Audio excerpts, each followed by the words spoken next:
Hello అండి అందరికీ. మనందరికీ తెలుసు, రీసెంట్గా తెనాలిలో జరిగిన ఒక అంశం అనేది దేశవ్యాప్తంగా ఒక పెద్ద సంచలనంగా మారింది.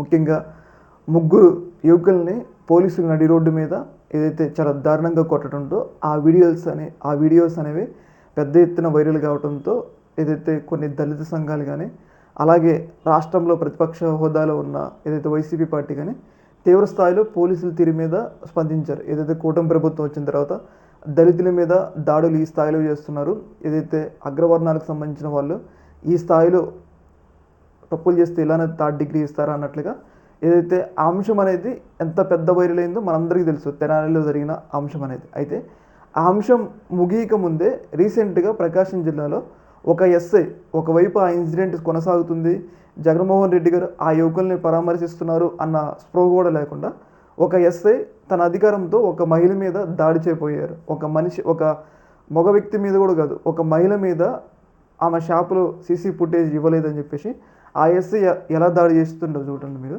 ఈయన ప్రకాశం జిల్లాకు చెందిన మర్రిపూడి ఎస్ఐ రమేష్ అంట.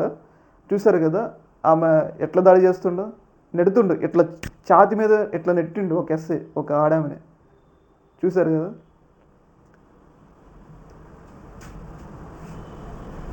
ఎంత అంటే ఆ పోలీస్ అహంకారం అనమాట వాళ్ళకి.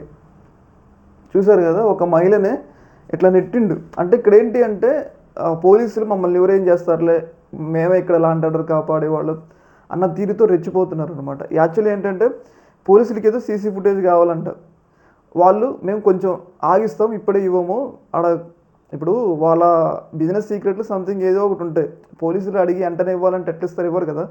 వాళ్ళకి కావాల్సిన ఫుటేజ్ వాళ్ళు ఇస్తారు, కాదు మాకు ఇప్పుడే కావాలి తొందరగా కావాలని చెప్పేసి వాళ్ళు అడుగుతుంటే మేము ఏమో అన్నట్లుగా. ఇప్పుడు ఎవరైనా యజమాని తన కోసం పెట్టుకుంటాడు సీసీ ఫుటేజ్, పోలీసుల కోసం పెట్టుకోడు కదా. మేము కొంచెం ఆగిస్తాం అన్నట్లుగా ఆమె మాట్లాడింది. అయినా కానీ వినకుండా చాలా దౌర్జన్యపూరితంగా మా దగ్గర అధికారం ఉందన్నట్లుగా ఆయన వ్యవహరించిన తీరు అనేది రాష్ట్ర వ్యాప్తంగా కూడా ఒక పెద్ద సంచలనంగా మారింది. అంటే ఒకవైపు తెనాలిలో పోలీసులు ఆ స్థాయిలో థర్డ్ డిగ్రీ ఇచ్చినా కానీ మరోవైపు ఒక మహిళను ఇట్లా దారుణంగా నెట్టడం అనేది ఇక్కడ చాలా చర్చనీయాంశం అవుతుంది. వైసీపీ పార్టీ కూడా దీన్ని చాలా తీవ్ర స్థాయిలో విమర్శలు తెలుస్తుంది అనమాట.